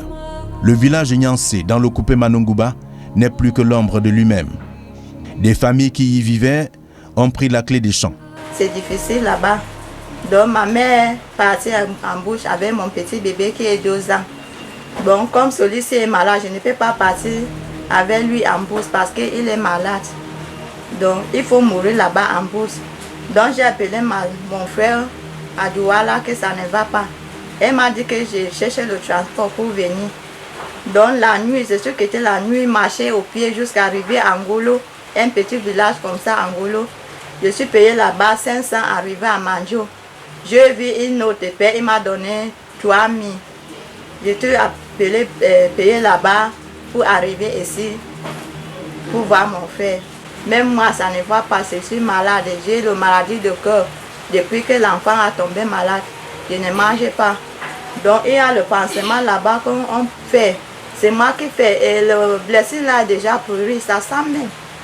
Alors que je n'ai pas le docteur, je ne suis pas le docteur, que je vais commencer à faire le pansement jusqu'à ça va finir quand. C'est au cours de l'enquête menée par l'équipe de reportage de Regard Social que Nadège nous apprend que le papa de son enfant malade a fondu dans la nature, parce que jusqu'ici invisible depuis des mois. Le village est ancien. J'ai laissé mon bébé là-bas à 12 ans avec ma mère. Donc, depuis que je suis venue ici, mon corps n'est pas tranquille. Parce que je ne sais pas qu'il vit encore. Oh, la mort a déjà pris, on a déjà tué, je ne sais pas. Donc, je suis ici comme ça. Mon corps dérange toujours. Donc, je ne sais pas ce que je vais faire. Ma mère n'est pas le téléphone pour appeler, même pour demander que c'est comment. Donc, je suis ici, mon corps n'est pas tranquille. Je dérange. Même ma tête fait mal. So, I know that God will take control. So, things are very difficult for myself and for my family because my family have struggled enough to help me for my son. Donc, things are not moving at all.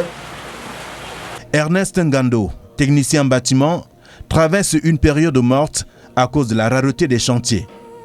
Désormais, le seul pourvoyeur des fonds pour nourrir sa famille, le quotidien devient de plus en plus rude. Il n'y a pas de travail.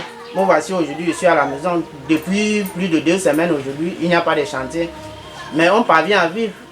Il faut l'acheter les médicaments. Si ce n'était même pas les petits médicaments qui partent dans les pharmacies chercher, ceux qui les mènent déjà décédés depuis. Et même s'ils décèdent, on va faire comment pour arriver au village avec le corps? C'est là le problème. On va faire comment si l'enfant décède ici maintenant, là, moi je fais comment? Je vais faire comment pour aller l'enterrer? Avec la guerre là qui est là-bas, je vais passer par où pour arriver? Bon, vraiment, je suis dans une situation inconfortable. Moi-même, je ne sais même plus. Pour manger même, c'est le problème. Voilà le riz qu'on a sauté hier. Chacun prend un peu pour attendre même qu'on mange le même riz là encore demain. Et entre-temps, il faut que les enfants partent à l'école. C'est vraiment dans cette situation-là que nous vivons ici. Vous m'envoyez la maison, là où nous vivons. Une chambre et un salon. Pour tout ce monde-là. Ça ne donne pas vraiment, ça ne donne pas.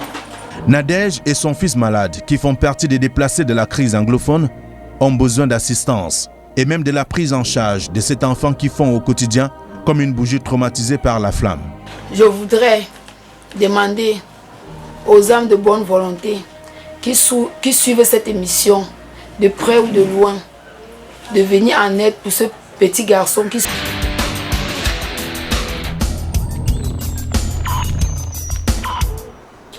C'est une enquête qui a été réalisée avec la caméra de l'inépuisable Samuel Tchoufa, le chef opérateur de cette émission. Vous voyez avec la touche particulière de Danny Warren 2, c'est le cas du petit Randy que vous avez suivi. Randy qui souffre d'une tumeur. Et avec nous encore sur ce plateau, nos experts qui sont confortablement installés pour essayer de dire un mot sur le cas. Dr Kunche, vous avez également suivi le reportage du petit Randy. Oui, je l'avais déjà vu la dernière fois. Même pour un médecin, c'est assez traumatisant, c'est assez difficile à regarder. Bon, je peux dire pour ce cas que nous avons de plus en plus de patients qui nous viennent de la région du sud et du nord-ouest et qui, avant la crise, pouvaient se limiter à certains hôpitaux de la région qui les prenaient plutôt bien en charge. Mais avec la situation actuelle, ils sont obligés de venir vers nous et il est assez compliqué parfois aussi bien de les prendre en charge parce qu'après ils devraient rentrer chez eux pour revenir ensuite. C'est ce qui complique vraiment la surveillance de ces patients. Alors, les médecins disent qu'ils souffrent d'une tumeur. C'est donc de quel type de tumeur il s'agit? Sûrement une tumeur maligne vu sa forme, vu les saignements et les douleurs que cela provoque. Je suis pas... Ma petite expérience me fait penser à une tumeur cancéreuse, sûrement. Alors, Bertin Sina, vous avez également suivi le reportage sur le petit Randy et sa mère venue du sud-ouest parce qu'ils l'enfant est malade depuis et impossible de rester dans cet environnement troublé par des violences et autres que l'on observe dans les régions anglophones. Oui, Flavien, j'ai suivi le reportage et je suis tout simplement sans voix. C'est vrai que les gens disent que cet enfant, il faut venir en aide à cet enfant parce que cet enfant n'a pas demandé en aide. Mais il faut également que l'on dise que les parents qui ont accueilli cet enfant n'ont pas demandé également à accueillir un enfant qui est malade. C'est pour dire que cette situation, ce cas peut arriver à tout le monde. Ça peut arriver à tout le monde. J'admire le courage de ces parents. J'admire le courage de ceux qui ont accueilli, des oncles et autres qui ont accueilli cet enfant dans leur domicile parce que ce n'est pas facile. Ils viennent des zones, on va dire des zones sinistrées. Mais également, ces parents ont pris la décision d'accomplir. Vous savez, quand un enfant naît par vous, ça veut dire que vous avez, Dieu vous donne la capacité d'accompagner cet enfant à réaliser sa mission sur la terre, comme je disais tout à l'heure. Donc ces parents, ils ont assumé, ils assument. Ils accompagnent leur enfant, cet enfant dans la voie de la réalisation de sa mission sur la terre. Pour que cet enfant, demain, puisse découvrir, puisse faire quelque chose, apporter sa contribution dans le développement de la terre. Tout comme vous, en tant que journaliste, votre maman, votre papa, vos parents, dans toute la souffrance possible, se sont transcendés pour vous accompagner à être un bon journaliste, pour les autres à être un bon médecin, pour les autres également à être un bon coach, pour les autres à être des bons présidents, ainsi de suite. Donc nous devrions tout simplement nous mettre ensemble pour accompagner ces parents qui sont qui portent le fardeau, qu'ils n'ont pas choisi. On devrait tout simplement les accompagner à pouvoir donner de la santé à cet enfant. Et la dernière image que j'ai vue sur l'enfant qui est en train de pleurer, c'est-à-dire vous voyez quelqu'un qui a envie de vivre, qui a envie de faire quelque chose, mais la santé n'y est pas. Il n'a pas demandé, tout comme les parents également. Il veut retourner à l'école, il n'y a pas moyen. Il veut absolument retourner à l'école. Si nous pouvons vraiment... Et c'est pour cette raison que je loue l'initiative de Regard Social pour des cas pareils, de pouvoir venir par leur contribution, ne serait-ce que pour ouvrir les débats comme ça, pour ouvrir la compréhension comme ceci, que les uns et les autres fassent quelque chose. Très bien. Docteur Ngandjifna, c'est un enfant qui veut vivre comme les autres enfants de son âge précisément. Il n'a pas demandé à naître. Il est parti du sud-ouest de son village natal, pas par sa volonté. Sa mère était obligée de le ramener ici à Douala, en abandonnant son deuxième enfant avec sa mère, qui vit en forêt. C'est selon ses dires. Voyez-vous, c'est une famille qui vit dans une situation inconfortable aujourd'hui. Le cas de la maladie, il y a la maladie, il y a ses parents qui sont restés. Elle dit ne pas savoir s'ils sont toujours en vie.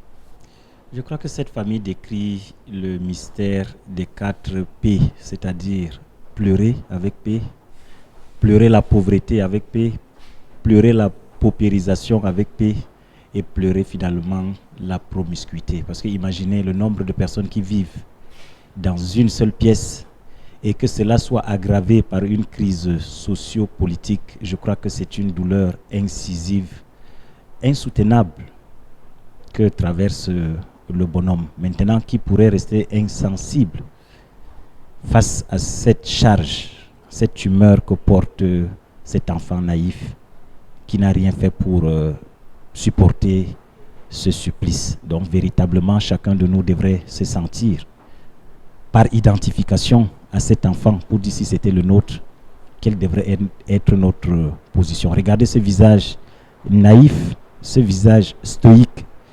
Pourquoi il doit subir cela? Donc je crois que si l'on peut justifier d'un salaire et avoir le sommeil tranquille qu'autour de nous, des gens souffrent de la sorte, que quelqu'un puisse quitter un village, laisser un enfant de 2 ans, commencer à commander pour trouver l'argent de transport, je crois que c'est assez dramatique ce que cette famille traverse. Et qu'une famille à côté ne peut pas avoir de joie sans avoir aidé cette famille. C'est assez difficile de trouver le sommeil dans ces conditions-là. C'est assez difficile, c'est inimaginable ce que cet enfant subit.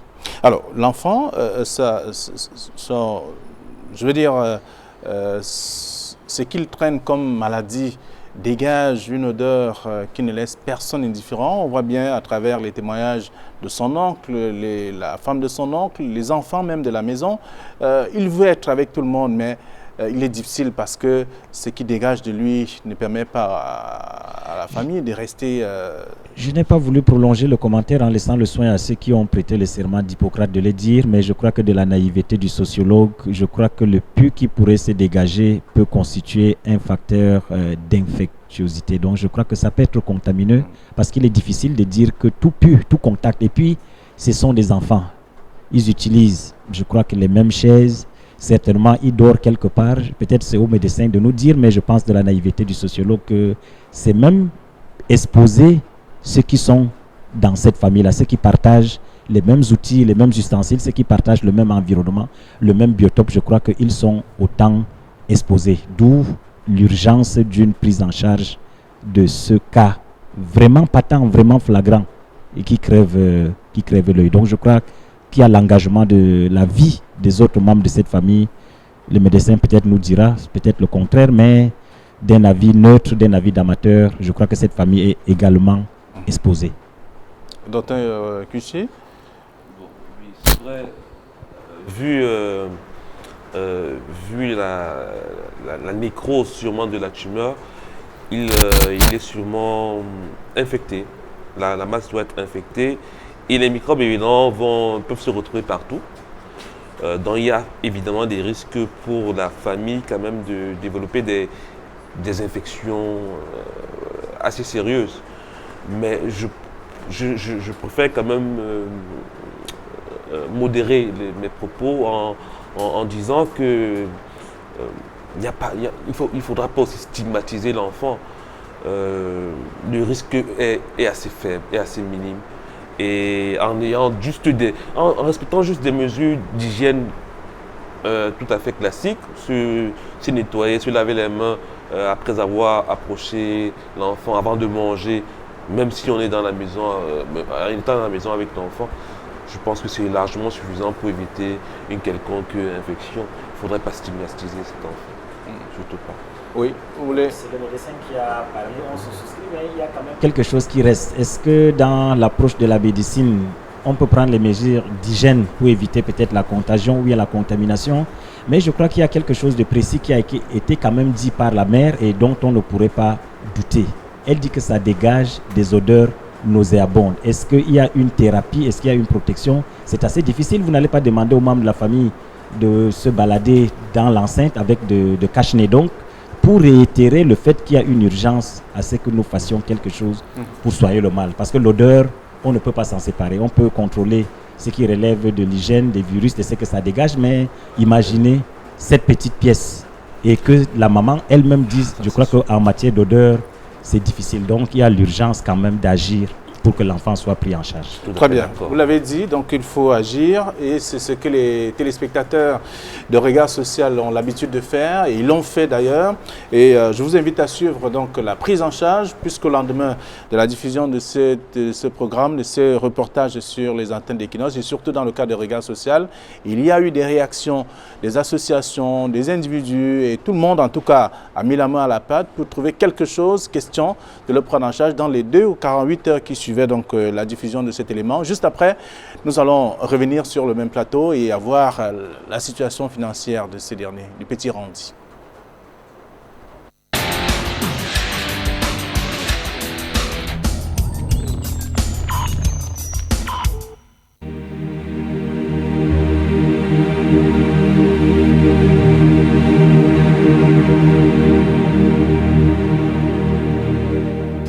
Le petit Randy et sa mère, sortis de la région du Sud-Ouest, ont été reçus par l'équipe de Regard Social.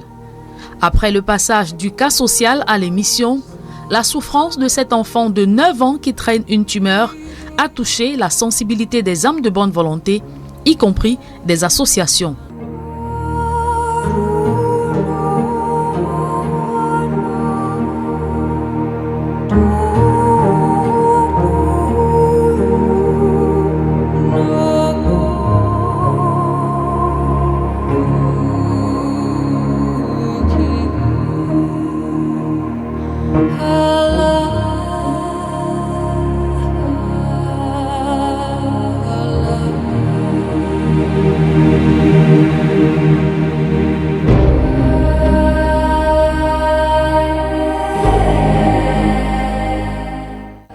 avons vu l'émission Regard social de jeudi et la présentation de son cas nous a touchés profondément.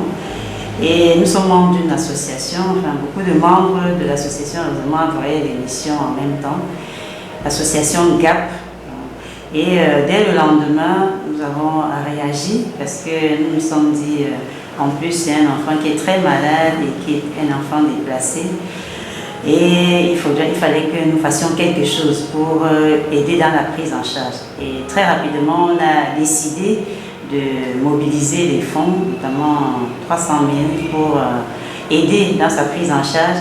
Et on a chargé, moi qui suis le médecin de l'association, d'accompagner effectivement l'enfant dans la prise en charge au quotidien. C'est ainsi que nous avons donc joint vous de l'émission Regard social et le contact a été établi. Professeur Tiente, agrégé de gynécologie obstétrique, a souhaité que Randy soit pris en charge à l'hôpital général de Douala. Ce qui a été fait, suivi des consultations.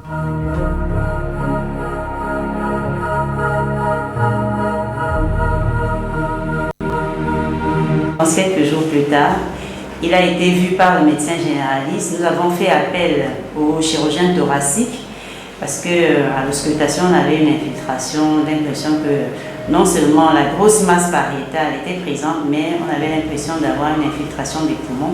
Par ailleurs, l'enfant toussait aussi. Le chirurgien thoracique a examiné l'enfant. À l'issue de cet examen,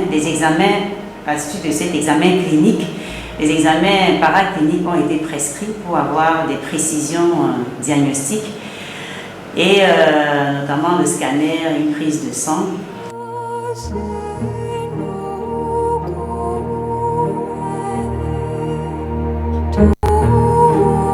Le petit Randy, dès son arrivée à l'hôpital général de Douala, a été reçu par une kyrielle de médecins, y compris le pédiatre, qui n'oublie pas les conditions dans lesquelles il est arrivé dans cette formation sanitaire.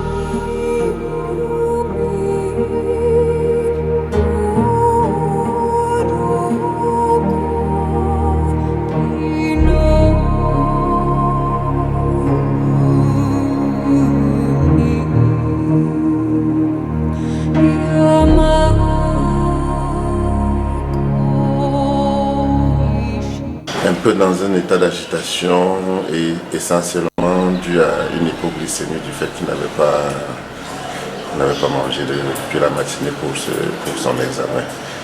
Et puis la masse que l'on a sur son thorax était très malodorante, une très grosse masse, très malodorante parce que aucun pansement n'avait été fait dessus. Et ce qui dégageait une très mauvaise odeur. Et en dehors de ça, il y avait un syndrome infectieux, ça veut dire des signes d'infection. L'infection qui certainement est partie de cette masse qui est exposée.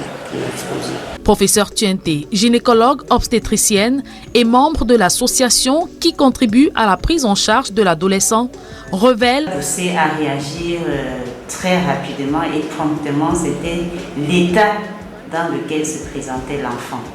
C'est-à-dire un enfant de 9 ans qui était totalement amaigri avec une tumeur qui fait peut-être le 5e de son poids total. Et donc c'est son état clinique et le fait qu'il soit déplacé par rapport au conflit qu'on a dans la région du Nord et du Sud-Ouest, ça nous a vraiment marqué et nous nous sommes engagés dans cette prise en charge. De quoi souffre le petit Randy qui occupe un lit à l'hôpital général? Le pédiatre qui s'est engagé à son tour à le suivre ne dispose pas encore assez d'éléments à cet effet. Il a une masse bourgeonnante qui est probablement une masse d'origine maligne, comme on dit, pour dire un cancer, probablement. Mais de quelle nature, on ne sait pas vous dire que la nature du cancer sera telle jusqu'à ce que l'on ait fait ce que l'on appelle une biopsie, c'est-à-dire prendre une partie du tissu que l'on envoie au laboratoire, on analyse et on dit c'est une tumeur, oui, de telle nature, puisque toutes les tumeurs peuvent se ressembler mais elles ne sont pas les mêmes. puis ça dépend essentiellement du tissu premier, donc du tissu premier sur lequel, d'où est parti le développement malin de la tumeur. Seulement, l'équipe médicale estime que le petit Randy ne peut bénéficier d'une meilleure prise en charge que s'il est transféré à la Fondation Chantal Biya à Yaoundé. L'enfant a développé des signes de fatigue, il était un peu agité, tachycarde, donc on a trouvé bon de l'hospitaliser au service de pédiatrie. Et il a été vu par le chef de service de pédiatrie et son équipe, amaigri, il était très amaigri, probablement du fait de la présence de la tumeur et peut-être l'alimentation aussi, et tous. Donc, mais pour le moment, son état semble stationnaire et la pédiatrie nous dira qu'est-ce qu'il compte faire pour la suite de sa prise en charge. Nous pensons que la meilleure prise en charge de cet enfant doit se faire dans un service d'hémato-oncologie. Ce service d'hématologie et oncologie, le seul que nous avons sous la main au pays et qui fonctionne normalement, il y a la Fondation Chantal Biya, où on a tout un service d'hémato-oncologie. Et nous pensons que l'enfant serait mieux pris en charge là-bas. Donc nous envisageons son transfert dans ce service, essentiellement. Le transfert devrait se faire à l'immédiat. L'oncle du petit Randy n'a pas de choix que de respecter le transfert qui leur est proposé par des traitants. Actuellement, le médecin nous a dit que cette situation, on ne peut pas la gérer ici, dans cet hôpital, et qu'on doit faire un transfert pour la Fondation Chantal Biya à Yaoundé. Donc actuellement, on se prépare pour aller là-bas. Nous attendons juste que le transfert soit signé et qu'on nous remette tous les dos.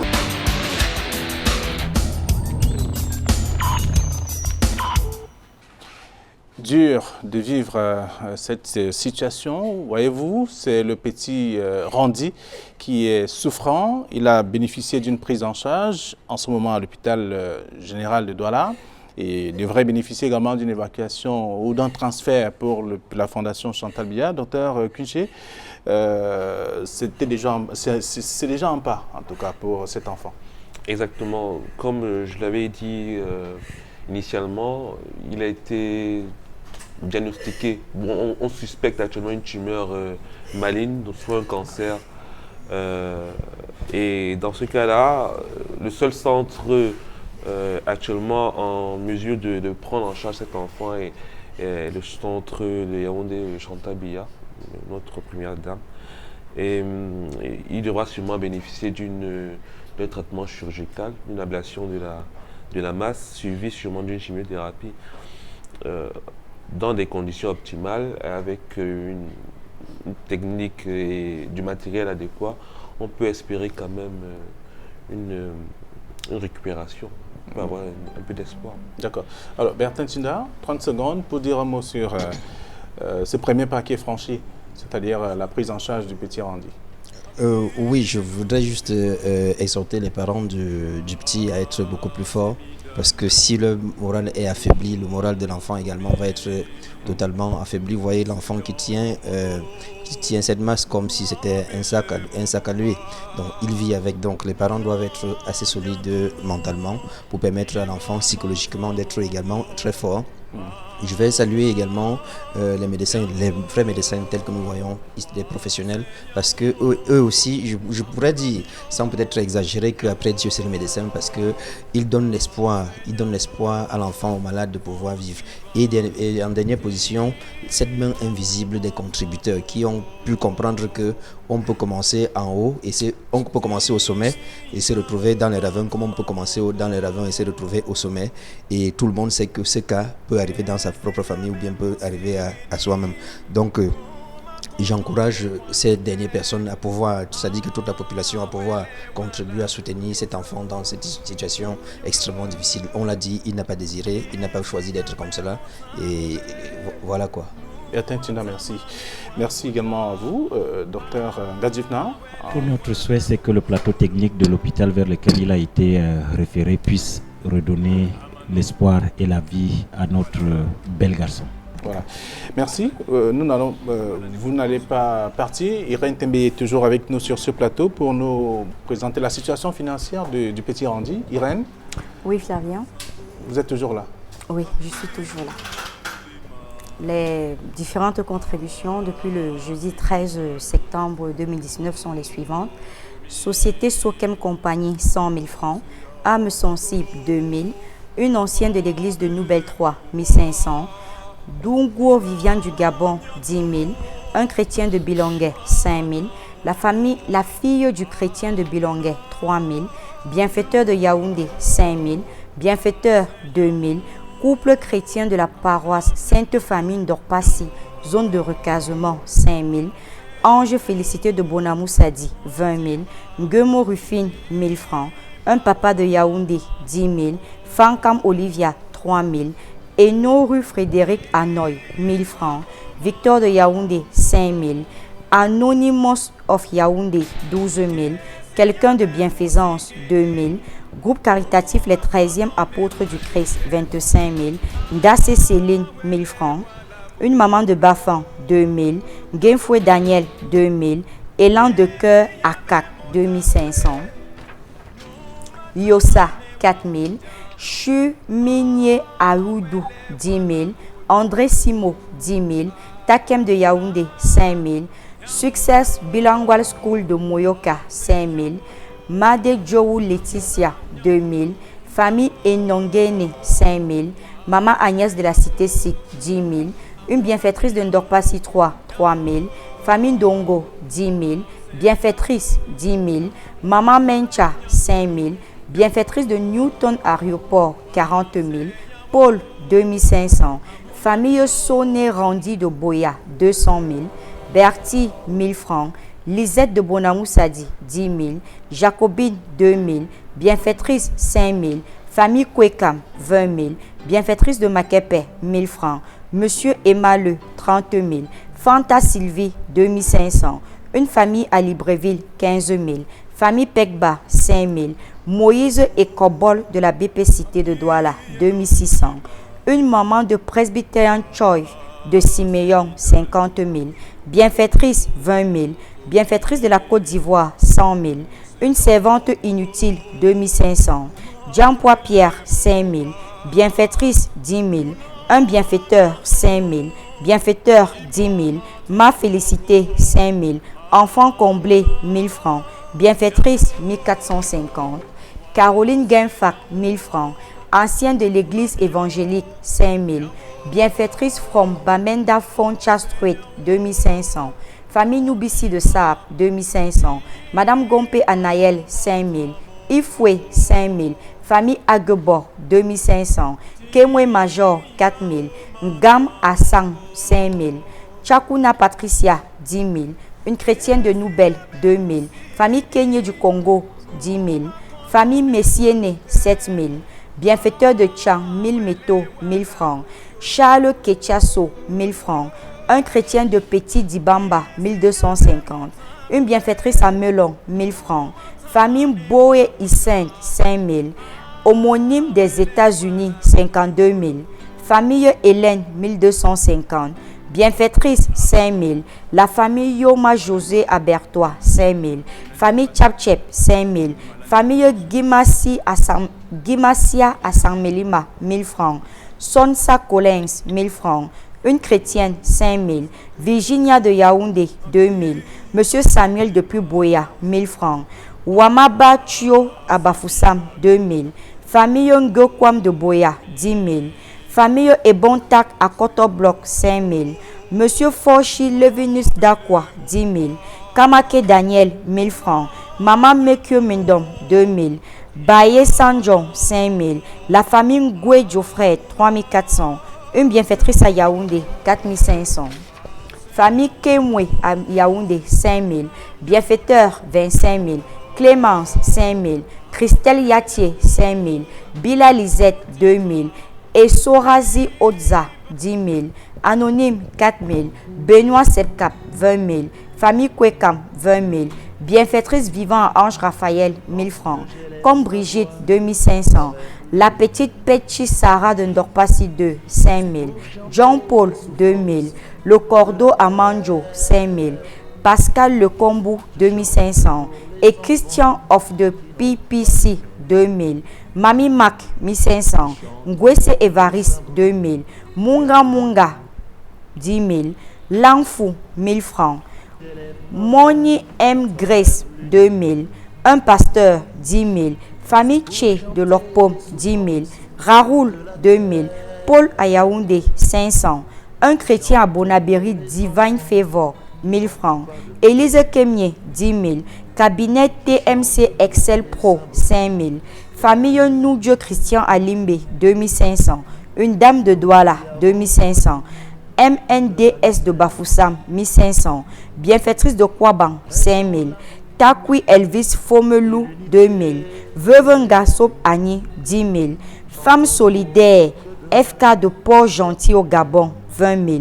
Une mère et ses enfants à Bepanda, 5 000. Famille Méli de Boya, 5 000. Une femme à Douala, 2500. Bienfaitrice, 1000 francs. Bienfaitrice, 1000 francs. Songo, 4 000. Joséphine, 20 305 francs. Tiadem, 5 000. Fossi Lumière, 1000 francs. Joël Kenyé, 1000 francs. Ké Vincent, 5 000. Darline, 10 000. Famille Aimé Siéné, 2 000. Âme de bonne volonté, 12 000. Guémené André, 10 000. Anonyme, 2300. Michel Zeng, 2 000. Un chrétien de l'église évangélique du Cameroun, 5 000. Maman Anne, 2 000. Anonyme, 2 000. Maman Lydia, 4 000. Eric de Ndjokmabi, 2 000. Un couple depuis Mélan, 5 000. Une maman bienfaitrice, 25 000. Boalva, 20 000. Nemie Christelle, 1000 francs. Niakengolo, 1000 francs. Une servante inutile, 2500. Zizou, 2500. Monsieur Piment, 5 000. SKR de KM, 5 000. Jacques, 40 000. Marcel, 10 000. La famille Joussé Tinda de Bamboutos à Bonabéry, 2 000. Toile Richard, 5 000. Famille Bakami, 5 000. Couple Aïssi, 25 000. Lambenga Ako, 10 000 francs. Christopher Bengo Asson, 3 000. Epanlo Lydienne, 2 000. Madame Takem Jeanne, 5 000. Alexander Nilou Ziken, 5 000. Ruth Sorel Tachinda, 1000 francs. Christopher Privat Vogo, 2 000. Ndifor Dikoum Isaac, 10 000 francs.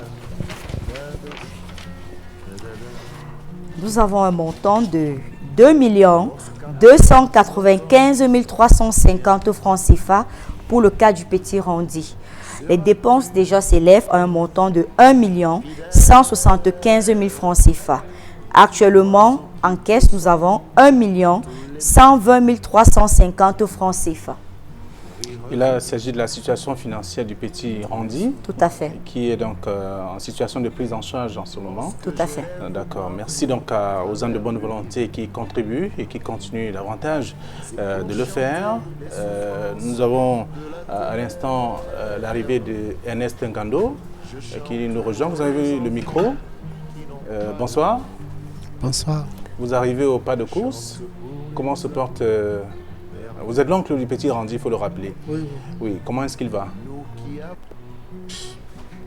Bon, je voulais annoncer aux gens ici que Randi est décédé. Randi est décédé. Malgré tout ce qu'on a fait, les interventions de différents médecins et tous les âmes de bonne volonté, mais à la fin, il a lâché. Randi est décédé. Randi est décédé, c'est ce que vous dites? Oui, il est décédé. Malgré les efforts fournis par les téléspectateurs. Il est décédé vraiment. Vous êtes arrivé à la fondation Chantal Biya quand même? Oui, je suis arrivé là-bas. Je suis arrivé. Bon, je suis arrivé, Randi était déjà trop faible. Tellement faible que... Je ne sais pas, j'ai voulu même dire que pourquoi est-ce qu'on m'avait envoyé là-bas, puisque il était déjà beaucoup faible. Il est décédé entre mes mains.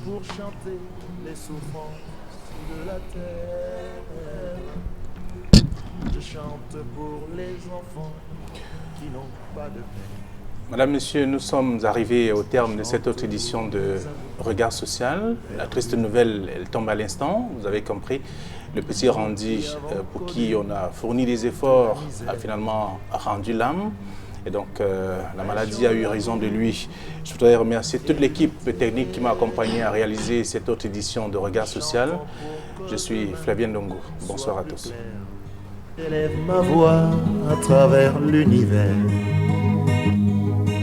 C'est pour chanter les souffrances de la terre.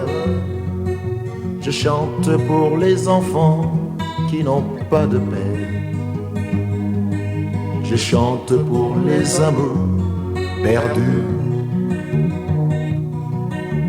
Nous qui avons connu de la misère. Prêchons l'amour et l'unité.